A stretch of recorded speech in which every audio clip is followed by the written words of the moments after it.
సంతోషంగా ఉన్నవారు అందరము హల్లెలూయా, హల్లెలూయా. మరి దేవుని సన్నిధికి చేరి రావడమే మనకు ఆనందము, సంతోషం కదండి. దేవుడు 6 దినాలు మనకిచ్చి 7వ దినాన ఆయనని ఆత్మతో, సత్యముతో, యథార్థమైన హృదయముతో ఆరాధించమని మనకు ఆజ్ఞ ఇచ్చున్నాడు. మన పూర్ణ బలముతో, పూర్ణ శక్తితో, పూర్ణ హృదయముతో, పూర్ణ మనస్సుతో, పూర్ణ వివేకముతో మనం దేవుణ్ణి ఆరాధించబద్దులమై ఉన్నాం. ఎక్కడో మైండ్ పెట్టుకొని మనం ఇక్కడ ఆబ్సెంట్ మైండ్తో మనం ఇక్కడ బాడీ ప్రెజెంట్ లాగా కూర్చోకూడదు. వచ్చిన మనము దేవుని వాక్యాన్ని నింపుకోవాలి. మనము వింటున్నాము, ఇంకెన్ని సంవత్సరాలు లేదు, రాకడ దగ్గరకు వచ్చేసిందని. ఇంకా విన్నా కూడా భయము లేని, భక్తి లేని వారుగా మనము ఉండకూడదు. భయభక్తులు కలిగిన వారమై దేవుని వాక్యాన్ని దేవుడు దొరుకు కాలంలోనే మీరు ఏం చేయాలి? వెదకాలి. ఆయన దొరుకుతున్నప్పుడే ఆయనను నింపుకోవాలి. ఆయన మనకి బోధిస్తున్నప్పుడే మనము సరి చేసుకోవాలి, స్వపరీక్ష చేసుకోవాలి, సిద్ధపరచుకోవాలి. హల్లెలూయా, హల్లెలూయా. మరి వాక్యము చూద్దాము. మీ దేవుడైన యెహోవాను హత్తుకొనిన మీరందరూ నేటి వరకు సజీవులై ఉన్నారు. మనము ఏం చేయాలంట? దేవుడైన యెహోవాను హత్తుకొని ఉంటే మనము ఎలా ఉంటామంట? సజీవులమై ఉంటాం. మనము అంత్యకాలంలో ఉన్నాం. మన పరిస్థితులు చూస్తుంటే చిన్నప్పుడు ఉన్నట్టు ఇప్పుడు లేవు. మీరు చిన్నప్పుడు ఉన్నట్టు మా చిన్నప్పుడు లేవు. మీ మమ్మీ డాడీ వాళ్ళు చిన్నప్పుడు ఉన్నట్టు మీ చిన్నప్పుడు లేవు. మేము చిన్నప్పుడు ఉన్నట్టు ఈ రోజుల్లో లేవు. మా పిల్లలు ఉన్నట్టు రేపు ఎలా ఉంటుందో, మా పిల్లలకైతే రోజులకే ఈ రోజు ఉన్నట్టు రేపు ఉండట్లేదు, రేపు ఉన్నట్టు ఎల్లుండి ఉండట్లేదు. ఎందుకంటే రాకడ సమయము మరి అతి సమీపముగా ఉన్నది. మరి భయముతో, భక్తితో, మనము వణుకుతో దేవుని సన్నిధిలో మనము ఆరాధించబద్దులమై ఉన్నాము. దేవుణ్ణి మనము హృదయపూర్వకంగా నింపుకొని ఆయనకు హత్తుకొని జీవిస్తే తప్ప మనము దేవుని రాజ్యానికి వెళ్ళడం అసాధ్యమని దేవుని వాక్యం సెలవిస్తుంది. ఏమంటున్నారు ఇక్కడ? మీ దేవుడైన యెహోవాను హత్తుకొనిన మీరందరూ నేటి వరకు సజీవులై ఉన్నారు. హల్లెలూయా, హల్లెలూయా. మరి మనమందరము చేయవలసిన పని ఏంటంటే మనము సంపూర్ణంగా దేవుణ్ణి హత్తుకొని ఉండాలి.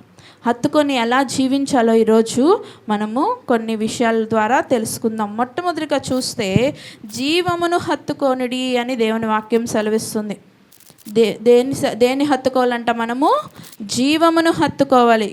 మరి అదే ద్వితీయోపదేశకాండం 30వ అధ్యాయం 20వ వచనం చూద్దాం. నీ పితరులైన అబ్రహాము, ఇస్సాకు, యాకోబులకు ఆయన ప్రమాణము చేసిన దేశములో మీరు నివసించున్నట్లు యెహోవాయే నీ ప్రాణమునకు, నీ దీర్ఘాయుష్యునకును మూలమై ఉన్నాడు. కాబట్టి నీవును నీ సంతానమును బ్రతుకుచు నీ ప్రాణమునకు మూలమైన నీ దేవుడైన యెహోవాను ప్రేమించి ఆయన వాక్యమును విని ఆయనను హత్తుకొనున్నట్లును జీవమును కోరుకొనుడి. హల్లెలూయా. ఆయన వాక్యమును విని ఆయనను హత్తుకొనున్నట్లు ఏమి కోరుకోవాలి? మనము జీవము కోరుకోవాలి. దేవుని వాక్యం సెలవిస్తుంది. యోహాను సువార్త 14:6లో ఏమని చెప్తున్నారు? యేసయ్య, నేనే మార్గమును, నేనే సత్యమును, నేనే జీవమునై ఉన్నాను. అంటే ఎవరు జీవం ఇక్కడ? మన యేసయ్య జీవమై ఉన్నాడు. కాబట్టి మనం ఎవరిని కోరుకోవాలి? ప్రతిదినము, ప్రతి క్షణము యేసయ్యను కోరుకుని వారుగా ఉండాలి. జీవమును మనము హత్తుకున్నట్లయితేనే మనము సజీవులమై ఉంటాం. సజీవులుగానే ఉన్నాం కదా, సజీవులుగా ఉండమంటుంది ఏంటి మేసమ్మ అనుకోకండి. మనము సజీవులుగా ఇక్కడ ఉన్నప్పటికీ మనము నిత్యత్వంలోకి వెళ్ళాలంటే, నిత్యము మనము సజీవులుగా ఉండాలంటే, ఆ పరలోక రాజ్యాన్ని మనం ప్రవేశించి అక్కడ మనం యుగయుగాలు సంతోషముగా ఉండాలంటే మనం దేనిని హత్తుకోవాలి? జీవమును హత్తుకోవాలి. ఆ జీవమును హత్తుకుంటేనే మనకు పరలోకానికి మార్గమై ఉన్నాడు. ఆయనే సత్యమై ఉన్నాడు, ఆయనే జీవమై ఉన్నాడు. నా ద్వారా తప్ప ఎవరును తండ్రిని చేరరు. కనుక మనము యేసయ్యని నిత్యము కోరుకుని వారుగా ఉండాలి. ఆయన జీవంను నిత్యము మనము కోరుకుని వారుగా ఉండాలి, హత్తుకొని వారుగా ఉండాలని దేవుని వాక్యం మనకు సెలవిస్తుంది. మరి అదే కదండి చేశారు అబ్రహాము, ఇస్సాకు, యాకోబులు. ఏం చేశారు?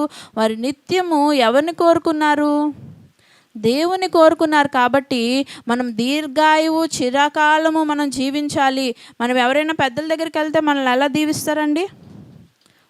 వాళ్ళకి నమస్కారం చేస్తే మనల్ని ఏమంటారు? దీర్ఘాయుష్యుడివై ఉండాలి అనేసి దీవిస్తారు కదా. దీర్ఘాయుష్మాన్ భవ అంటారు. అంటే ఎక్కువ దీర్ఘముగా నువ్వు ఎంతో కాలము జీవించాలి, సదాకాలము జీవించాలని వారు నిన్ను కోరుకుంటున్నారు. నువ్వు దీర్ఘాయువు కావాలని ఎవరు కోరుకోరండి? చచ్చిపోవాలని ఎవరు కోరుకుంటారా? కోరుకోరు. మరి దీర్ఘాయువు నీకు కావాలంటే నువ్వేం చేయాలి? జీవమును హత్తుకోవాలి. జీవమును హత్తుకున్న వారు ఎవరు ఉన్నారు? మరి అబ్రహాము, ఇస్సాకు, యాకోబులు మరి మనకు ఒక మార్గదర్శకులుగా ఉన్నారు. వారు జీవాన్ని హత్తుకున్నారు కాబట్టి ఈ రోజుకు మన నోట్లో జీవించే ఉన్నారు కదండి. యేసయ్య ఏం చేశారంట? ఆయన అడ్రస్నే వాళ్ళుగా మార్చుకున్నాడంట. ఎవరైనా యేసయ్యని మన అడ్రస్గా పెట్టుకుంటాం, మేము క్రైస్తవులు వండి అని. కానీ యేసయ్య ఏం చేస్తున్నారు? వారిని అడ్రస్గా పెట్టేసుకున్నారు. ఏమని? అబ్రహాం, ఇస్సాకు, యాకోబులు దేవుణ్ణని ఈ రోజు నుంచి నేను పిలువబడుతున్నాను. అంటే వాళ్ళు ఎవరినైతే పూజ చేశారో ఆయన్నే నేననే అడ్రస్ చెప్పుకున్నా. అంటే వారు ఆయన్ని తప్ప ఎవరిని వారి జీవితంలోకి ప్రవేశింపనివ్వలేదు. ఆయనకి తప్ప ఎవరికి ప్రియారిటీ వారు ఇవ్వలేదు. నిత్యము ఆయనతో హత్తుకొని నిత్యము ఆయనతో వారి జీవితాన్ని నడుచుకున్నారు కదండి. అలా జీవించారు కాబట్టే వారు ఈరోజు చిరస్మరణీయంగా ఉన్నారు. మరి ఎప్పటికీ వారు సజీవులై ఉన్నారు. హల్లెలూయా, హల్లెలూయా. మనము కూడా అలా సజీవులమై ఉండాలంటే మన పేర్లు కూడా దేవుడు ఇలాంటి మరి నవ్య దేవుణ్ణి, మరి అబ్రహాం దేవుణ్ణి, మరి అభిషేక్ దేవుణ్ణి అని దేవుడు అనిపించుకోవాలి. మనం అందరం అనిపించుకోవాలంటే మనం ఏం చేయాలి? జీవమును హత్తుకోవాలి. హల్లెలూయా, హల్లెలూయా. మరి రెండవదిగా చూస్తే విశ్వాసముతో హత్తుకోవాలంట. ఎలా హత్తుకోవాలి? దేవుణ్ణి జీవంతో హత్తుకున్నావు, మరి రెండవదిగా విశ్వాసముతో హత్తుకోవాలంట. మరి అపోస్తుల కార్యములు 17వ అధ్యాయం 34వ వచనం చూద్దాం. అయితే కొందరు మనుషులు అతని హత్తుకొని విశ్వసించిరి. వారిలో అరేయోపగీతుడైన దియోనుసియు, దమరి అను ఒక స్త్రీయు వీరితో కూడా మరి కొందరుండిరి. హల్లెలూయా, హల్లెలూయా. మరి ఇక్కడ ఏమని చెప్తున్నారు వాక్యంలో? అయితే కొందరు మనుషులు అతన్ని హత్తుకొని విశ్వసించిరి. వారిలో అరేయోపగీతుడైన దియోనుసియు, దమరి అను ఒక స్త్రీయు వీరితో కూడా మరికొందరును ఉండిరి. వీరిద్దరూ ఏం చేస్తున్నారు? దేవుని విశ్వసించి హత్తుకొని ఉన్నారు. వారు ఎటువంటి స్థితిలో హత్తుకున్నారో తెలుసా? అక్కడ మీరు ఆ చాప్టర్ ఇంటికి వెళ్ళాక చదువుకోండి. 17వ అధ్యాయం అంతా బర్నబా అక్కడ వచ్చి అందరికీ వాక్యాన్ని బోధిస్తున్నప్పుడు అక్కడ ఎలా ఉందంటే పరిస్థితి చాలా విరుద్ధకరంగా ఉంది. ఎగెయిన్స్ట్గా ఉన్నారు. కాకపోతే వీరు ఎవరై ఉన్నారంటే బెరియా సంఘస్థులై ఉన్నారు. బెరియా సంఘస్థుల గురించి అనేక సార్లు మనం విన్నాం. ఏం చేస్తున్నారంటే వారు వాక్యాన్ని ఏం చేస్తున్నారు మనం చూద్దాం. అదే అధ్యాయం 17వ అధ్యాయం 11వ వచనంలో చూద్దాము.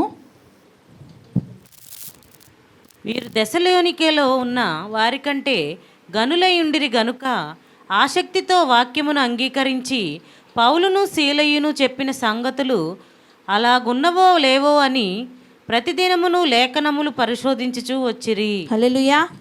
ఎలా ఉన్నారంట? ప్రతిదినము లేఖనాల్ని పరిశోధిస్తున్నారంట. ఎందుకంటే వాళ్ళు ఏం చెప్తున్నారు? వాళ్ళు ఈగర్గా ఉన్నారంట. దేవుని వాక్యాన్ని తెలుసుకోవడానికి మరి ఈగర్నెస్ చూపిస్తున్నారు, ఆసక్తిగా ఉన్నారు. అందుకే వారు సరైన దైవజనుడు దొరకగానే వాళ్ళని విడిచిపెట్టుకోలేదు. అక్కడ ఉన్న వారందరూ వారికి విరుద్ధముగా ఉండి మరి అక్కడ వాక్యం చెప్పిన వారిని ఇబ్బంది పెడుతున్నప్పటికీ, పౌలును సీలను మరి ఇబ్బంది పెడుతున్నప్పటికీ అక్కడ వాళ్ళు ఏం చేస్తున్నారు? ఆ వాక్యాన్ని హత్తుకున్నారు. ఆ వాక్యాన్ని వారు స్వీకరించుకుంటున్నారు. మరి ఎలా తీసుకుంటున్నారు? మరి సంపూర్ణమైన విశ్వాసాన్ని వారు చూపిస్తున్నారు. సువార్తను హృదయపూర్వకంగా తీసుకుంటున్నారు. మనము ఈ రోజుల్లో ఎలా ఉన్నారంటే సువార్త తక్కువ, మరి ఇంకా మిగిలిన హంగుకి ఆర్భాటానికి ఎక్కువ సమయం ఇస్తున్నారు. మరి కొంతమంది కొన్ని చర్చెస్ తక్కువ వారై ఉన్నప్పటికీ సువార్తలో మరి వాళ్ళు నిష్ణాతులై ఉన్నారు. వాళ్ళు దాని మీద ఎక్కువ ఆసక్తి చూపించేవారై ఉన్నారు. మనం దేని మీద ఎక్కువ ఆసక్తి చూపించాలి? వాక్యానికి. మనం వాక్యంలో మనకేమొస్తుంది? వినుట వలన విశ్వాసం వస్తుంది. విశ్వాసంతో మనము హత్తుకోవాలని దేవుని వాక్యం చెబుతుంది. నువ్వు వాక్యముతోనే కట్టబడాలి. అప్పుడే నువ్వు వాక్యాన్ని వింటూ వింటూ వింటూ ఉండగా నీలో విశ్వాసం అనేది అధికమైపోతుంది. విశ్వాసం అంటే ఏంటి? అదొక ఆత్మఫలము, అదొక కృపావరము. అది నీకు రావాలంటే నువ్వేం చేయాలి? విశ్వాసముతో నువ్వు దేవుణ్ణి హత్తుకోవాలి. విశ్వాసంతో నువ్వు హత్తుకోవాలంటే నువ్వు దేనికి నీ చెవియొగ్గాలి? వాక్యానికి నువ్వు చెవియొగ్గాలి, దేవుని సువార్తకి నువ్వు చెవియొగ్గాలి. అంతేగాని వ్యర్థమైన మాటలకు, మరి పిచ్చి సంభాషణలకు మనము చెవి ఇవ్వకూడదంట. దేవుని వాక్యాన్ని మనం ఎప్పుడైతే హత్తుకుంటామో, విశ్వాసంతో మనం హత్తుకుంటామో, మనల్ని దేవుడు సజీవులుగా ఉంచడానికి సిద్ధముగా ఉన్నాడు. హల్లెలూయా, హల్లెలూయా. మరి నిత్యము నువ్వు సజీవుడిగా ఉండాలని నువ్వు ఆశపడుతున్నప్పుడు, ప్రభుతో నిత్యము యుగయుగాలు ఆయన పరిపాలనలో, ఆయన నీతి పరిపాలనలో ఆనందంతో సంతోషంతో నువ్వు జీవించాలనుకున్నప్పుడు నువ్వు ఎలా ఉండాలి? జీవమును హత్తుకోవాలి, మరి విశ్వాసముతో హత్తుకోవాలి. హల్లెలూయా, హల్లెలూయా. విశ్వాసంతో వీరు ఎలా హత్తుకున్నారు చూడండి. ప్రతికూల పరిస్థితులు అక్కడ ఉన్నప్పటికీ దేవుడు దైవజనుడు దొరకడ తోడనే ఆయన వాక్కును హృదయంలో అంగీకరించుకున్నారు. మరి అక్కడ చూస్తే వారు ఎలా ఉన్నారు? విశ్వసించి వారిలో అరెయోపగీతుడైన దియోనీసును, దమరి అను ఒక స్త్రీయు వీరితో కూడా మరికొందరును ఉన్నారు. ఎలా ఉన్నారు వీళ్ళు? విశ్వాసముతో హత్తుకున్నారంట. ఎలా హత్తుకున్నారు? దేవుణ్ణి విశ్వాసంతో హత్తుకున్నారు. ఆ విశ్వాసం అనేది మీలో సన్నగిల్లిపోతే మీరు దేవుని నుంచి దూరం అయిపోతారు. ఎందుకంటే దేవుడు ఎక్కడ నివసిస్తారు? ఆయన ఫలాలు ఉన్న దగ్గరే, ఆయన వరాలు ఉన్న దగ్గరే. ఆయన వరాలు మనలోకి రావాలంటే, ఆయన ఫలము నీలో ఫలించాలంటే నీ యొక్క మంచి నేలగా నీ హృదయాన్ని మార్చుకొని ఆయన వాక్యాన్ని అందులో నాటుకొని నువ్వు ఫలముగా నువ్వు ఆయన వచ్చిన కాలంలో కనిపించాలి. ఆ మొదటి ఫలం ఏమై ఉండాలి? విశ్వాసమై ఉండాలి. విశ్వాసమే మన ఊపిరి కదండి. హల్లెలూయా. మరి పాటలు పాడుతుంటాం, విశ్వాసమే మా ఊపిరి అని పాడతాం. మరి అంటే ఏంటి? పాడడమే కాదు, అది మన జీవితంలో అన్వయింపజేసుకొని చూపించాలి. హల్లెలూయా, హల్లెలూయా.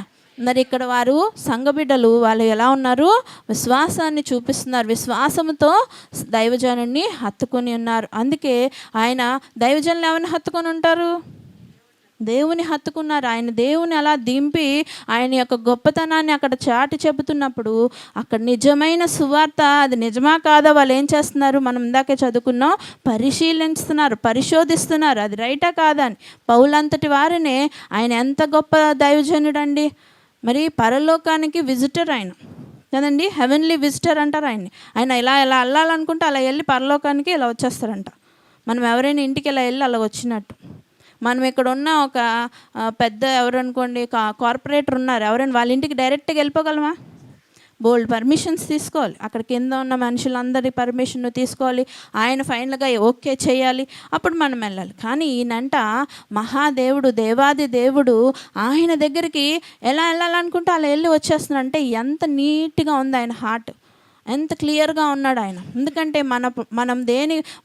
మనల్ని దేవుణ్ణి అడ్డేది ఏంటంట? మన పాపములే నీ ముఖమును నాకు కనబడకుండా అడ్డుగా ఉన్నవయ్యా అని చెప్తాడు యెషయా భక్తుడు. అంటే ఆయన పాపం లేకుండా పరిశుద్ధంగా దేవుని కోసం ఆసక్తి కలిగి జీవించి మరి 14 పత్రికలు మన కొరకు రాసి ఉన్నాడు. ఆ పత్రికలు చదివి మనం ఎంతో బలం పొందుకుంటున్నాం. మళ్ళాగా అనేక భక్తులు మరి దేవునిలో మరి స్ట్రెంథెన్ అయ్యారు ఆయన బాటలు బట్టి. మరి అలాంటి వాడినే ఇక్కడ ఈ బెరియా సంఘస్థులు ఏం చేస్తున్నారు? అంత పెద్ద ఆయన వాక్యం చెప్పినప్పటికి వీళ్ళు ఏం చేస్తున్నారు? మళ్ళీ వెళ్ళి దాన్ని రైట్ చెప్పారా రాంగ్ చెప్పారా అని తెలుసుకుంటున్నారు. అంటే వారికి ఎంత ఆసక్తిగా ఉందో చూడండి. వాక్యం విన్నాక మళ్ళీ దాన్ని మీరు రిపీట్ చేసుకుంటారా? రాసుకుంటున్నారు బుక్స్, ఇంటికి వెళ్ళి రివర్స్ చేస్తారా? మళ్ళీ ఏం రాసామా అని చూసుకుంటారా? అట్లీస్ట్ కనీసం రాస్తున్నారు. చాలా హ్యాపీగా ఉంది. మీరు చదివితే ఇంకెంత హ్యాపీగా ఉంటుంది. మీరు చదువుతున్నప్పుడు మీరు ఇంకా బలం పొందుకుంటే ఎంత దీవెన, మీ కుటుంబాలకు దీవెన, మీ జీవితాలకు దీవెన, మీరున్న గుంపుకు దీవెన, మీరున్న సంఘానికి దీవెన, మీ సేవకులకు దీవెన కదండి. హల్లెలూయా. అలా దీవెనకరంగా మనం మారాలి. మరి సజీవులమై మనం యుగయుగాలు దేవునితో ఉండాలంటే మనము జీవముతో హత్తుకోవాలి, మరి అలాగే విశ్వాసముతో హత్తుకోవాలి. మరి మూడవదిగా చూద్దాము, స్థిరమైన హృదయముతో హత్తుకొనుడి. అపోస్తుల కార్యములు 11వ అధ్యాయం 23వ వచనం. అతడు వచ్చి దేవుని కృపను చూచి సంతోషించి ప్రభువును స్థిర హృదయముతో హత్తుకొనవలనని అందరినీ హెచ్చరించెను. హల్లెలూయా, హల్లెలూయా. స్థిరమైన హృదయంతో మనం హత్తుకోవాలని దేవుని వాక్యము తెలియజేస్తుంది. ఏమని? అతడు వచ్చి దేవుని కృపను చూచి సంతోషించి ప్రభువును స్థిర హృదయముతో హత్తుకొనవలనని అందరినీ హెచ్చరించెను. ఇక్కడ బర్నబా వచ్చి చూసినప్పుడు అక్కడ ఎలా ఉందంట చర్చ్. అక్కడికి మరి స్టెఫెను ఒక సంఘటన జరిగిన తర్వాత ఎలా ఉందంటే పరిస్థితి, ఎవరు వాక్యాన్ని చెప్పడానికి భయపడిపోయి అక్కడ వాళ్ళు చెదరగొట్టబడ్డారు. కానీ వీరు ఓన్లీ యూదులకే వాక్యం చెప్పడం, అన్యులకి వాక్యం చెప్పకుండా ఉండిపోవడం చేస్తూ వచ్చారు. అలాంటి సమయంలో ఆ వాక్యము దొరకని సమయంలో కూడా సంఘం ఎలా ఉంది? ఇక్కడ విన్నారు కదా కొంతమంది వాక్యాలు, వాళ్ళు వచ్చి వేరే వాళ్ళని బలపరుస్తున్నారు. ఇలా వీరు బలము పొందుకుంటున్నారని యెరూషలేములో ఉన్న దేవాలయంలో సేవకులకి తెలిసినప్పుడు వాళ్ళు ఏం చేశారు? బర్నబాను అక్కడికి పంపించారు. పంపిస్తే వాళ్ళ యొక్క ఆసక్తి చూసినప్పుడు బర్నబా చాలా హ్యాపీ అయ్యి ఈ మాట అంటున్నాడు. ఏమంటున్నాడు? అతడు వచ్చి దేవుని కృపను చూచి సంతోషించి ప్రభువును స్థిరము హృదయముతో హత్తుకొనవలనని అందరినీ హెచ్చరించెను. ఆయన వారి యొక్క విశ్వాసం చూసి, వారి భక్తి జీవితాన్ని చూసి, వారి దేవుడి మీద ఉన్న ఆసక్తిని చూసి ఆయన అంటున్నాడు ఏమని? దేవుని కృపను దేవుడు కృప అక్కడ ఉండడం చూసి సంతోషించి ఏమంటున్నాడు? ప్రభువుని ఎలా పట్టుకోవాలంట? మనము స్థిరమైన హృదయముతో హత్తుకోవాలి. స్థిరమైన హృదయం మనకి ఎంతమందికి ఉంది? స్టేబుల్గా ఉండే హార్ట్. చర్చిలో ఉన్నప్పుడు, వాక్యం వింటున్నప్పుడు, ఉజ్జీవం పొందుకున్నప్పుడు చాలా అనుకుంటాం, అసలు ఈ రోజు నుంచి నేను వెనుతిరగను, దేవుని తప్ప నాకు కంటి ముందు నాకు ఎవ్వరు కనబడరు, నాకు యేసు ప్రభు మాటలు, ఆయన ఆజ్ఞలు, ఆయన బోధలు తప్ప నాకు ఇంకేమీ కనబడవు, నేను ఆయన మార్గంలో ఖచ్చితంగా నమ్మకంగా ముందుకు సాగిపోతాను అనుకుంటాం. కానీ ఈ స్థిరమైన బుద్ధి మనలో ఉండట్లే. అందుకే దావీదు భక్తుడు అంటాడు, స్థిరమైన హృదయం నాలో నూతనముగా పుట్టించయ్యా, హిమము కంటే తెల్లగా నన్ను కడగండి తండ్రి, శుద్ధా హృదయం నాకు దయచే ప్రభు అని దేవుని సన్నిధిలో నిత్యము ప్రార్థన చేసుకుంటాడు. ఎందుకంటే తెలీదు, మానవుడు చంచలమైన హార్ట్, ఎప్పటికప్పటికే మారిపోతూ ఉంటాయి నిర్ణయాలు. అలా మనము ఉండకూడదు. క్రైస్తవులుగా మనం మారాక, దేవుని యొక్క బిడ్డలుగా మనం పౌరసత్వం తీసుకున్నాక మనం ఆ విధంగా ఉండకూడదు. ఎలా ఉండాలంట? స్థిరమైన హృదయముతో మనం హత్తుకుంటేనే మనము దేవుని ముందట మనం ప్రభువుని హత్తుకున్నప్పుడే మనము సజీవులమై ఉంటాం, యుగయుగాలు దేవునితో ఉంటాం. హల్లెలూయా. మరి స్థిరమైన హృదయం కలిగి ఉన్నది రూతు. మరి ఆమె చెబుతుంది రూతు గ్రంథంలో 1వ అధ్యాయం 16వ వచనంలో చూద్దాం మనము. అందుకు రూతు, నా వెంబడి రావద్దనియు నన్ను విడిచిపెట్టుమనియు నన్ను బ్రతిమాలు కొనవద్దు, నీవు వెళ్ళు చోటుకే నేను వచ్చెదను, నీవు నివసించిన చోటునే నేను నివసించెదను, నీ జనమే నా జనము, నీ దేవుడే నా దేవుడు.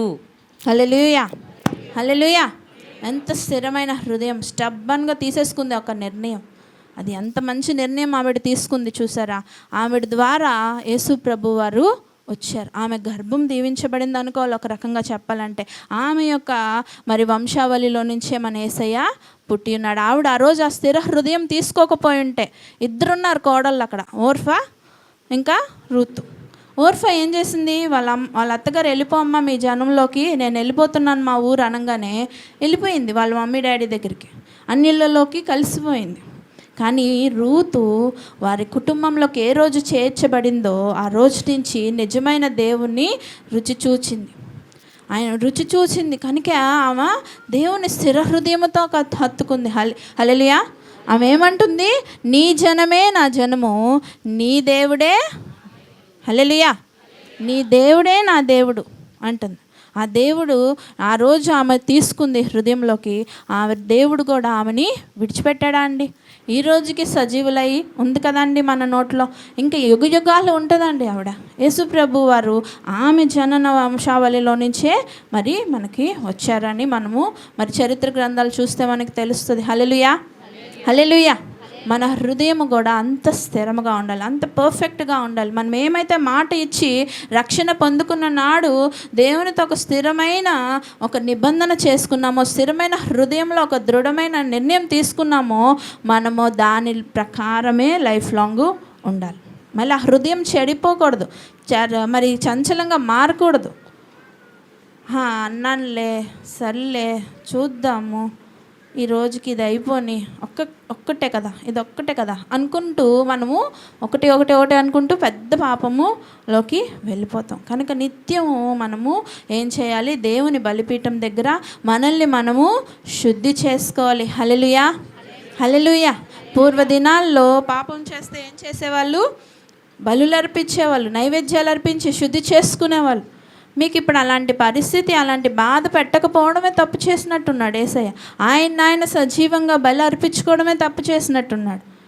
ఎప్పటికప్పుడు మనము శుద్ధి చేసుకొని ఇంకా పర్ఫెక్ట్గా మారడానికి ప్రయత్నించట్లా. ఏముందిలే, ఒక 70 పాపాలు చేసి ఒకసారి వచ్చి యేసయ్య దగ్గర సారీ చెప్తే యేసయ్య క్షమించేస్తాడు, మళ్ళీ కంటిన్యూ యథావిధి అనేసుకుంటే అది మంచిదా అండి? స్థిరమైన హృదయం. ఈరోజు నువ్వు అవునంటే నీ మాట ఎలా ఉండాలి? అవునుగానే ఉండాలి. నువ్వు కాదంటే కాదుగానే ఉండాలి. నువ్వు కాదు అని విసర్జించిన వాటిని మళ్ళీ ఎందుకు చూస్తున్నావు? నువ్వు విసర్జించినవన్నీ నువ్వు చూస్తున్నావా? రోజు ఎన్ని విసర్జిస్తావు కదా, లేచిన కాడి నుంచి మూస్తావు, వాష్రూమ్కి వెళ్ళి ఏదేదో వదులుతావు, అదంతా మళ్ళీ వెళ్ళి చూస్తావా? మరి ఎందుకు? దేవుడు వద్దన్న జారత్వం వైపుగా ఇంకా ఏంటండి? ఏంటిని విసర్జించమన్నాడు దేవుడు? గట్టి చెప్పాలి, అందుకే మీకు నేర్పించేది.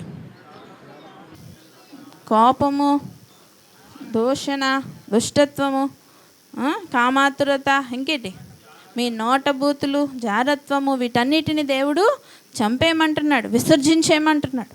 వాటిని మీలో నుంచి ఇంకా చంపి తీసివేయమంటున్నాడు.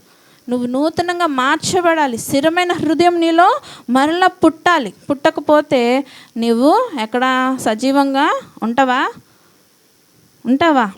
రెండవ మరణానికి దేవుడు నిన్ను పాత్రుడిగా చేసేస్తాడు. సజీవుల దేశంలో నువ్వు జీవించి సజీవుడివై ఉండాలంటే నువ్వు స్థిర హృదయముతో దేవుని హత్తుకోవాలి. మరియు 4వదిగా చూస్తే విధేయతతో హత్తుకోవాలి. కీర్తనలు 119:31. యెహోవా, నేను నీ శాసనములను హత్తుకొని ఉన్నాను, నన్ను సిగ్గుపడనీయకుము. హల్లెలూయా, హల్లెలూయా. యెహోవా, నేను నీ శాసనములను హత్తుకొని ఉన్నాను, నన్ను సిగ్గుపడనీయకుము. వాక్యాన్ని హత్తుకోవాలి. మనం వాక్యాన్ని హత్తుకోకపోతే మనం ఏమైపోతాం? వ్యర్థమైపోతాం. మనం సజీవులుగా ఉండలేం. మన వాక్యం విషయంలో విధేయత చూపిస్తే, వడిగా ఉంటే, అంటే త్వరగా ఇంప్లిమెంట్ చేయకపోతే, ఫాస్ట్గా మనము శీఘ్రముగా వడిగా దేవుని సన్నిధికి, వాక్యానికి మనం విధేయత చూపించకపోతే మనము ఏమైపోతాం? మరి మృతుల లోకానికి వెళ్ళిపోతాం, సజీవుల లోకానికి వెళ్ళం. నువ్వు సజీవుడివై నిత్యము యుగయుగాలు ఉండాలంటే నువ్వు దేనితో ఉండాలి? విధేయతతో దేవుణ్ణి హత్తుకోవాలి. హల్లెలూయా, హల్లెలూయా. వాక్యాన్ని హత్తుకొని మరి వాక్యానికి విధేయత చూపించాలని ఎవరు చెప్తున్నారు ఇక్కడ? దావీదు భక్తుడు చెప్తున్నాడు. ఏమని? యెహోవా, నేను నీ శాసనములను హత్తుకొని ఉన్నాను, నన్ను సిగ్గుపడనీయకుము. నన్ను ఎక్కడ నువ్వు తగ్గినివ్వుకు, ఎందుకంటే నేను నీ వాక్యానికి విధేయత చూపిస్తున్నాను. నేను ఎప్పుడు నీ వాక్యానికి నేను హత్తుకొనే ఉన్నాను, నన్ను నువ్వెక్కడా సిగ్గుపడనీయకని ధైర్యంగా దేవుని సన్నిధిలో ప్రార్థన చేస్తున్నాడు. దేవుని వాక్యం కూడా సెలవిస్తుంది. మరి మనము వాక్యానికి హత్తుకొని వారుగా ఉండాలని దేవుడు తెలియజేస్తున్నాడు. అప్పుడు మనము సజీవులమై ఉంటాం. మరి ఇక్కడ యేసయ్య వెంటన తిరుగుతున్న ఈ యొక్క క్రౌడ్ని కూడా చూడండి. మరి లూకా సువార్త 19:48 చూస్తే,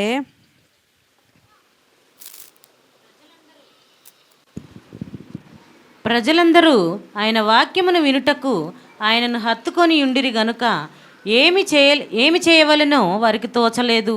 హల్లెలూయా. అక్కడ దేవుని శిక్షించే దేవుని చంపేయడానికి మరి శాస్త్రులు, పరిసయ్యులు, మరి సద్దూకాయలు ఆయనను వెంబడిస్తూ ఆయనను, యేసయ్యను చంపేయాలని లేకపోతే ఆయనను శిక్షించాలని ఇలా ప్రయత్నిస్తున్న సమయం అది. యేసయ్యకి అంతా అక్కడ ఆపోజిట్గా ఉంది ఆ సిచ్యువేషన్ అంతా. అయినప్పటికీ ఆయనను ప్రేమించేవారు ఆయనని ప్రేమిస్తున్నారు. హల్లెలూయా. ఆయనను హత్తుకునేవారు ఆయనకి హత్తుకుంటున్నారు. ఎందుకంటే ఆయన వాక్యానికి వాళ్ళు విధేయత చూపిస్తున్నారు. హల్లెలూయా, హల్లెలూయా. అందరూ తిరగబడుతున్నప్పుడు ఆయన వాళ్ళందరూ ఏం చేస్తున్నారు? ప్రజలందరూ ఆయన వాక్యమును వినుటకు ఆయనను హత్తుకొని ఉండిరి కనుక ఏమి చేయవలనో వారికి తోచలేదు. హల్లెలూయా.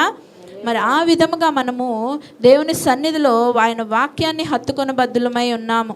మరి 5వదిగా చూస్తే మంచి దానిని హత్తుకొని ఉండిడి. దేన్ని హత్తుకోవాలంట? మంచి దానిని హత్తుకోవాలి. ఫస్ట్గా ఏం హత్తుకోవాలి?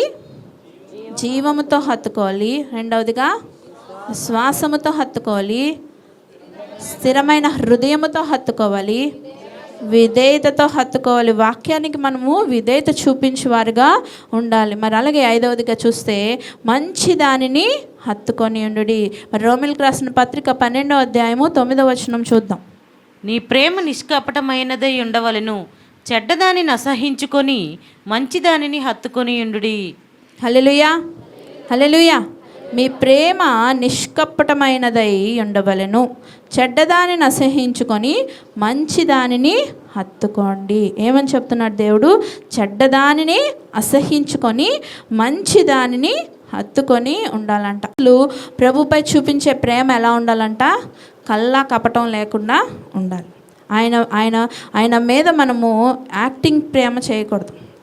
ఏదో నామకార్థమైన భక్తి మనము చేయకూడదు. మనం ఏమైతే మాట ఇచ్చామో ఆయన మన మీద ఆయన నామకార్థంగా ఉన్నాడా? యాక్టింగ్గా చూపించాడు ఆయన ప్రేమ? జస్ట్ బ్లడ్ అగా ఎప్పుడు బ్లడ్ బ్యాంక్లోంచి బ్లడ్ తెచ్చి పోస్తాడు అక్కడ? ఆయన మనల్ని ఎంత ప్రేమించాడు? ఆయన సజీవ యాగంగా మనకి సమర్పించుకునే అంత. ఆయన చివరి రక్త బొట్టు వరకు ఆయన పొడిస్తే చివరిగా మరి ఆ ఈటతో పక్కలో పొడిచినప్పుడు ఏమొచ్చిందండి? వైట్ బ్లడ్ సెల్స్ కూడా వచ్చాయి. అంటే చివరి రెడ్ బ్లడ్ అంతా అయిపోయింది. ఆ తెల్ల రక్త కణాలు కూడా చివరికి వచ్చేసింది. అంతటి వరకు నిన్ను నన్ను ప్రేమించాడు. ఎక్కడ ఆయనలో ఇంత ప్రేమ కూడా ఇంకా లోపల దాచుకోలే. మొత్తం నీ కొరకు నా కొరకు అక్కడ చిందించాడు. మరి అంతటి ప్రేమ చూపించిన దేవుడు అంత నమ్మకంగా నీ పక్షాన ఉంటే నువ్వు ఎలా ఉంటున్నావు? కల్లా కపటంతో ఉంటున్నావు. కపటమైన ప్రేమని, నీ ప్రేమ దేవుడికి వద్దంట. నువ్వు ఎలా చూపించాలి నీ ప్రేమని? నిజముగా యథార్థంగా చూపించమంటున్నాడు దేవుడు. మరి కల్లా కపటంగా చూపించడం అంటే ఏంటమ్మా, మేము ప్రేమిస్తున్నాం కదా ఏసైనా అనుకుంటున్నారేమో.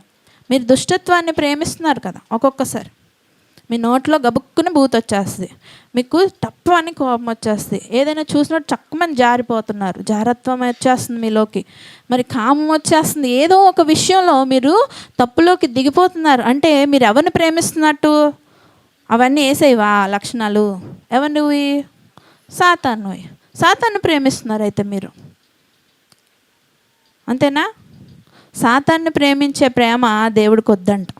మీరు ఎలా ప్రేమించాలి? చెడ్డ వాటిని అసహించుకోవాలి. వాటిని చూస్తే చీ అనాలి. మీరు వేటిని అంటుకొని ఉండాలి? మంచి దానిని హత్తుకొనుడి. హల్లెలూయా, హల్లెలూయా. మంచిది ఏది? మన దేవుని మార్గము మంచిదై ఉన్నది, వాటిని మనం హత్తుకోవాలి. ప్రేమ, సంతోషము, దీర్ఘశాంతము, దయాలత్వము, ఆశా నిగ్రహము, విశ్వాసము, సాత్వికము, దీర్ఘశాంతం, ఇలాంటివన్నీ మనము అవలంబించుకోవాలి మన జీవితాల్లో. ప్రేమను కప్పుకోవాలి మన జీవితంలో. వీటితో ఉండాలి కదా మనం ఎందుకు దుష్టుడిని ప్రేమిస్తున్నాం? ఆయన దుష్టత్వాన్ని ప్రేమిస్తున్నాం. దేవుని వాక్యం చదివిస్తుంది కీర్తన గ్రంథం 97:10లో,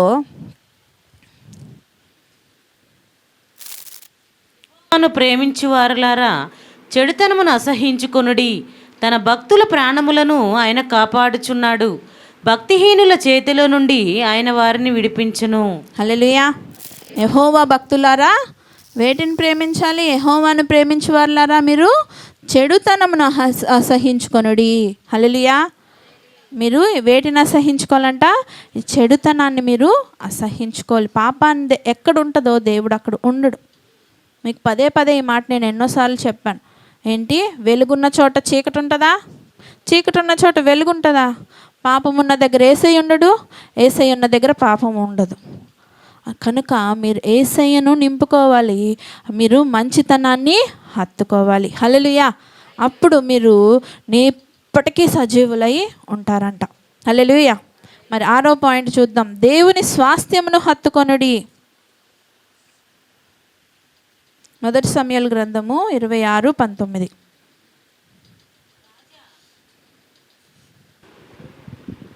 రాజా, నా ఏలినవాడా, నీ దాసుని మాటలు వినుము. నా మీద పడవలనని యెహోవా నిన్ను ప్రేరేపించిన ఎడల నైవేద్యము చేసి ఆయనను శాంతిపరచవచ్చును. అయితే నరులెవరైనను నిన్ను ప్రేరేపించిన ఎడల వారు యెహోవా దృష్టికి శాపగ్రస్తులగుదురు. వారు నీవు దేశమును విడిచి అన్య దేవతలను పూజింపుమని నాతో చెప్పి యెహోవా స్వాస్యమునకు హత్తుకొనకుండా నన్ను వెలివేయుచున్నారు. హల్లెలూయా, హల్లెలూయా. మరి ఏం చెప్తున్నాడు ఇక్కడ? దేవుని భక్తుడు దావీదు ఏం చెప్తున్నాడు? యెహోవా స్వాస్థ్యమునకు హత్తుకొనకుండా నన్ను వెలివేయుచున్నారని చెప్తున్నాడు. ఇది సందర్భము మీకు తెలిసిందే అయి ఉండాలి. మరి మొదటి సమూయేలు గ్రంథం 26వ అధ్యాయం ఇంటికి వెళ్ళక చదువుకోండి. దావీదుకు సౌలు ఎంతగానో ఇబ్బంది కలిగిస్తూ ఉంటాడు. ఆయనను తరుముతూనే ఉంటాడు. సొంత మామ ఆయన రాజ్యముకు ఆయన రాజై ఉన్నాడు. అయినప్పటికీ ఈయన మీద ఎందుకో అసూయ, ఎందుకో ఇబ్బంది పడిపోతూ అనుమానిస్తూ ఉంటాడు. ఆయనను అవమానిస్తూ ఉంటాడు నిత్యము. ఆయన దగ్గర ఉన్నప్పుడు మరి దూరంగా వెళ్ళిపోయి పోనీ ఉండిపోతే, ఆయన కనబడకుండా ఉంటే పోనీ ఆయన హ్యాపీగా ఉంటాడేమో అనుకుంటే, దూరంగా ఉన్నా కూడా ఆయన బతకనివ్వకుండా అనుమానిస్తూ ఉంటాడు. వీడు నా కోసం ఏదో ప్లాట్ చేస్తున్నాడు, నన్ను చంపేస్తాడు, నా మీదకి వస్తాడు అనుకొని ఈయనే వెళ్ళిపోయి ఆయనను చంపేయడానికి ప్లాన్లు వేస్తుంటాడు. పక్కన ఉంటారు కదండి, ఏదో చెప్తారు సోది, ఆ సోది వాళ్ళకి ఎప్పుడు టైం ఇస్తూ ఉంటాడు. అలాంటి పరిస్థితిలో దావీదు అంటున్న మాటలు ఇవి. ఏమని చెప్తున్నాడు? రాజా, నా ఏలినవాడా, నీ దాసుని మాటలు వినుము. నా మీద పడవలెనని యెహోవా నిన్ను ప్రేరేపించిన ఎడల నైవేద్యము చేసి ఆయనను శాంతిపరపవచ్చు. ఏమంటున్నాడు? నన్ను చంపేయాలని యేసయ్య నైవేద్యంగా నన్ను కోరుకున్నట్లయితే నువ్వు చంపేసి ఆయన శాంతిపరచు. అంతేగాని అయితే నరులెవరైనా నిన్ను ప్రేరేపించిన ఎడల వారు యెహోవా దృష్టికి ఏమవుతారు? శాపగ్రస్తులగుదురు. వారు నీవు దేశమును విడిచి అన్య దేవతలను పూజించమని నాతో చెప్పి యెహోవా స్వాస్థ్యమునకు హత్తుకొనకుండా నన్ను వెలివేయుచున్నారు. నేను యెహోవా స్వాస్థ్యమును హత్తుకోకుండా ఆ అన్యులు ఏం చేస్తున్నారు? నన్ను దేవునికి వద్దు, నువ్వు విగ్రహారాధన చెయ్యి అని నన్ను ఇబ్బంది పెడుతున్నారు. అలాంటి వారికి నువ్వు కానీ సపోర్ట్ చేస్తే నువ్వేమైపోతావు? శాపగ్రస్తుడు అయిపోతావు. నన్ను నా దేవుడి నుంచి ఎవడు దూరం చేయకూడదు. 20వ వచనం చూడండి, అక్కడ లేదు స్క్రీన్ మీద. నా దేశమునకు దూరముగాను యెహోవా సన్నిధికి ఎడముగాను నేను మరణము నొందుకుపోవుదునుగాక. మరి ఏమంటున్నాడు? ఒక్కడు పర్వతం మీద కౌజుపిట్టను తరిమినట్టు ఇశ్రాయేలు రాజువైన నీవు మెన్నిల్లిని విదుకుటకై బయలుదేరవచ్చితివి. ఏమంటున్నాడు? నేను నా దేశానికి దూరంగా యెహోవా సన్నిధికి ఎడముగా నేను మరణము నొందుకుపోదునుగాక అంటున్నాడు. ఏమంటే నా దేవుడి నుంచి మరణమే నన్ను దూరపరచాలి, కానీ నేను నా దేవుడి నుంచి నేను ఎప్పుడు ఎడమని. ఈ మరణం కూడా ఈ భూమి మీద మరణమే. ఇది శాశ్వత మరణం కాదు, రెండవ మరణం కాదు. నేను దేవుడితో సజీవుడినై ఉంటాను. ఆయన స్వాస్థ్యానికి నన్ను ఎందుకు నువ్వు వారసుని అవనివ్వకుండా నన్ను దూరం చేయడానికి ప్రయత్నిస్తున్నావు? అందుకే ఆయన ఏం చేస్తాడు? ఆయన కోపం వచ్చేస్తుంది, ఆయనని చంపేయడానికి ఆయన పీక దాకా వస్తుంది ఆయన కత్తి. కానీ అది కట్ చేయడు. ఏమంటాడంటే అదే అధ్యాయంలో చూడండి, ముందు 9వ వచనంలో దావీదు, నీవతన్ని చంపకూడదు, యెహోవా చేత అభిషేకము నొందిన వానిని చంపి నిర్దోషి అగుట ఎవనికి సాధ్యము? అంటే అభిషేకం పొందిన వాడిని చంపకూడదని చంపట్లేదు, కానీ దావీదుకి ఆయన చంపడం పెద్ద విషయం కాదు. అది నేను చేస్తుంటే నీకేంటి? నువ్వెందుకు నన్ను ఇలా వెంటాడుతున్నావు రాజా, నా ఏలినవాడా? మళ్ళీ గేరగా కూడా మాట్లాడలేమంటున్నాడు. రాజా, నా ఏలినవాడా, నిజంగా నన్ను చంపేస్తే దేవునికి సంతోషమైతే చంపేయి, నేను నైవేద్యంగా నీకు సమర్పించుకుంటాను. కానీ వేస్ట్ గాళ్ళ మాటలు నువ్వు వినకు. అవి శాపగ్రస్తులు అయిపోతారు వాళ్ళు. నువ్వు కూడా అలా మారకు. నన్ను నా దేవుని స్వాస్థ్యం నుంచి ఎవ్వడూ దూరపరచలేడు. హల్లెలూయా. ఏం చెప్తున్నాడు? యెహోవా స్వాస్థ్యం నాకు హత్తుకొనకుండా నన్ను వెలివేయుచున్నారు. అలాంటి వారి మాట నేను విన్ను. మరణము నుంచి నన్ను దేవుడు, మరణం ఉంది వరకు నేను ఎలా ఉంటాను? నా దేవుడి నుంచి, ఆయన స్వాస్థ్యం నుంచి నన్ను దూరపరిచే హక్కు ఎవ్వడికి లేదని ఎంత డేరింగ్గా చెప్తున్నాడు. నీకేం అలాంటి పరిస్థితి లేదే. మిమ్మల్ని ఎవరైనా వచ్చి పీకమే కత్తెట్టి, లేకపోతే మిమ్మల్ని తిరగవేసి వాక్యం చదివావా నేను తంతానని, అలాంటి పరిస్థితి మీకేం లేదే. ఏమి హ్యాపీగా మీ స్వాస్థ్యాన్ని మీరు హత్తుకొని ఉండండి. మన స్వాస్థ్యం ఎవరు? మన దేవుడై ఉన్నాడు. మన దేవుడు మన కొరకు ఎంతో గొప్ప స్వాస్థ్యాన్ని సిద్ధపరుస్తున్నాడు. ఈ భూలోకంలో స్వాస్థ్యాన్ని స్థిరపరచుకోవడానికి, సంపాదించుకోవడానికి కష్టపడిపోతున్నారు. కానీ అక్కడ పరలోక స్వాస్థ్యాన్ని మనం ఎక్కడున్నప్పుడే సంపాదించుకోవాలి. మన పనులతో, మన దేవుని యొక్క ఆజ్ఞలు పాటిస్తూ, దేవుడిచ్చిన కట్టడలు నెరవేరుస్తూ ఇక్కడ మనం జీవిస్తే మనకు అక్కడ స్వాస్థ్యం కట్టబడిపోతుంది. నువ్వే కష్టం పడవసరం లేదు, ఏ ఇటుక మోయవసరం. ఎక్కడైతే స్వాస్థ్యానికి నువ్వు నలిగిపోవాలి, తెల్లగున్న నువ్వు నల్లగా బొగ్గులాగా అయిపోవాలి ఆ ఇల్లు కట్టేలోపు కదండి. మా డాడీ ఏదైనా కట్టిస్తున్నప్పుడు తెల్లగా మెనమెనలాడే మనిషి ఎలా అయిపోయాడు? ఆ పని అయ్యేలోపు, పని అయిపోగానే ప్రేయర్ పెట్టించుకోవాలి. ఆ ప్రేయర్లో ఎలా ఉండేవాడు అంటే నల్లగా ప్యాచ్లు అయిపోయి ఉండేవాడు. ఆ సిమెంట్ పనులు అన్నీ చేసుకొని కదండి. ఈ లోకంలో ఏదైనా కట్టాలంటే మనం ఎంతో నలగొట్టబడాలి. ఆ శ్రమ లేకపోతే కట్టలేం. నువ్వు అలా అవసరంలే. నువ్వు హ్యాపీగా దేవుడు చెప్పిన పనులు చేసుకుంటూ నువ్వు ఇక్కడ జీవిస్తే నీకు అక్కడ దేవుడు ఏం చెప్తున్నాడు? నేను నా తండ్రి ఇంటికి వెళ్ళుచున్నాను. ఏముంది నీకు అక్కడ? నీకు నివాసము సిద్ధపరచడానికి నేను వెళ్తున్నాను. ఆడుకోవడానికి నేను వెళ్ళట్లేదు, నిన్ను వదిలి నేను వెళ్ళట్లేదు. నీకోసం నేను ఆదరణకర్తని ఇక్కడ ఉంచున్నాను. ఆయన నీకు గైడ్ చేస్తాడు. ఆ గైడెన్స్లో ముందుకెళ్ళరా బాబు అని చెప్పి వెళ్ళాడు కదా. మనకు స్వాస్థ్యం సిద్ధపరుస్తున్నాడు కదా. ఆ స్వాస్థ్యం చేర్చుకోవా? ఆ స్వాస్థ్యంలోకి నువ్వు వెళ్ళవా? సజీవుడివై ఆ సజీవమైన దేశంలోకి చేర్చబడవా? దేనిని హత్తుకుంటున్నావు నువ్వు? జీవాన్ని హత్తుకుంటున్నావా? విశ్వాసంతో హత్తుకుంటున్నావా? స్థిరమైన హృదయంతో హత్తుకుంటున్నావా? ఎలా హత్తుకుంటున్నావు దేవుణ్ణి? నువ్వు మంచితనంతో హత్తుకుంటున్నావా? విధేయతతో హత్తుకుంటున్నావా? నీ స్వాస్థ్యాన్ని నువ్వు హత్తుకోవడానికి ఇష్టపడుతున్నావా లేదా? ఒకసారి మనము స్వపరీక్ష చేసుకుందాం. ఈ సౌలు రాజు ఇటువంటి అనుమానాలతో మరి దేవుని రాజ్యాన్ని చివరి మినిట్లో పోగొట్టుకున్నాడే అనుకుంటున్నాను నేను. ఎందుకంటే ఆయన నాయన చంపేసుకున్నాడు. సజీవుడై ఉన్నాడో లేదో మనకి తెలీదు. నాయన ఏం చేసుకున్నాడు? ఆయనే చంపేసుకున్నాడు. మనల్ని మనం చంపుకోవడానికి మన సొత్తు కాదు. మనం ఎవరి సొత్తు? దేవుని సొత్తు. ఆయన ప్రియులైన బిడ్డలం మనం. ఆయనకు ప్రియులుగా మనము జీవించాలి. ఆయననే మనము హత్తుకొని జీవించాలి. హల్లెలూయా, హల్లెలూయా. మరి చివరిగా మనము ఒక పాయింట్ చూసుకొని వాక్యాన్ని ముగించుకుందాం. శిరస్సును హత్తుకొనుడి. కొలస్సీ రాసిన పత్రిక 2వ అధ్యాయం 19వ వచనం. శిరస్సును హత్తుకొనని వాడెవడును మీ బహుమానమును అపహరింపనీయకుడి. ఆ శిరస్సు మూలముగా సర్వ శరీరము కీళ్ల చేతను నరముల చేతను పోషింపబడి అతుకబడినదై దేవుని వలన కలుగు వృద్ధితో అభివృద్ధి పొందుచున్నది. హల్లెలూయా, హల్లెలూయా. ఎలా ఉందంట? శిరస్సుతో మన బాడీ అంతా ప్రతి నరము లింక్ అయిపోయి ఉంది. సో మనం దేన్ని హత్తుకోవాలి? శిరస్సుని హత్తుకోవాలి. ఆ శిరస్సు ఎవరై ఉన్నారు? ఎఫెసీ రాసిన పత్రిక 5వ అధ్యాయం 23లో చూద్దాము. క్రీస్తు సంగమునకు శిరస్సై ఉన్నలాగున పురుషుడు భార్యకు శిరస్సై ఉన్నాడు. క్రీస్తే శరీరమునకు రక్షకుడై ఉన్నాడు. హల్లెలూయా. శిరస్సే మన శరీరానికి రక్షణగా ఉన్నది. ఆ క్రీస్తు, ఆ రక్షణే ఎవరై ఉన్నాడు? ఆ శిరస్సే ఎవరై ఉన్నారు? క్రీస్తు. హల్లెలూయా. క్రీస్తుకు మనము హత్తుకొని ఉండాలి. క్రీస్తు నడిచిన మార్గంలో నిజమైన క్రైస్తవుడుగా మనము నడిచిన దినాన మనము ఎలా ఉంటాము?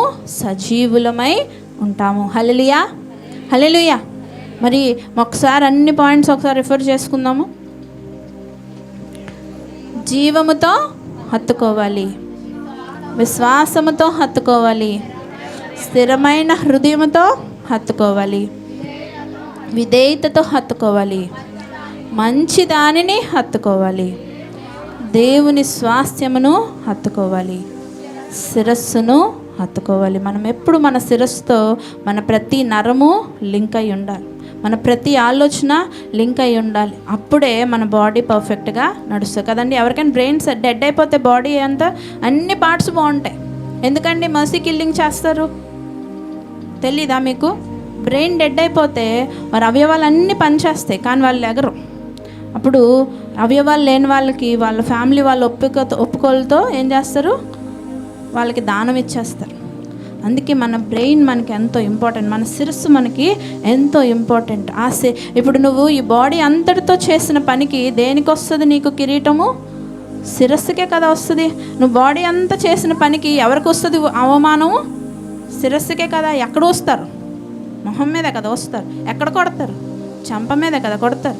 మరి శిరస్సుకి మనము ఎప్పుడు అవమానం తెచ్చేవారుగా మనము జీవించకూడదు.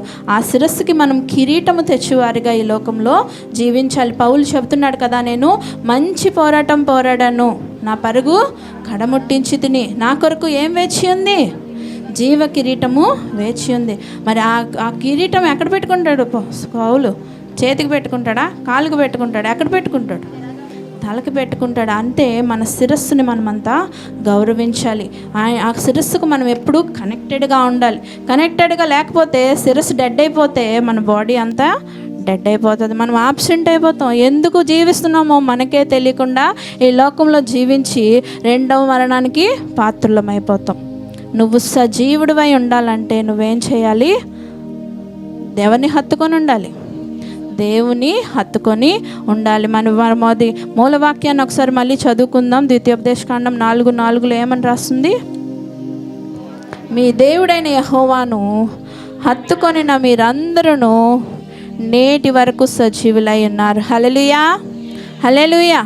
మన దేవుని, మన ప్రభువుని మనం హత్తుకొని యుగ యుగాలు సజీవులమై ఉందాం. సజీవులమై ఉంటామని నిర్ణయం తీసుకున్న ప్రతి ఒక్కరము హల్లెలూయా, హల్లెలూయా, హల్లెలూయా.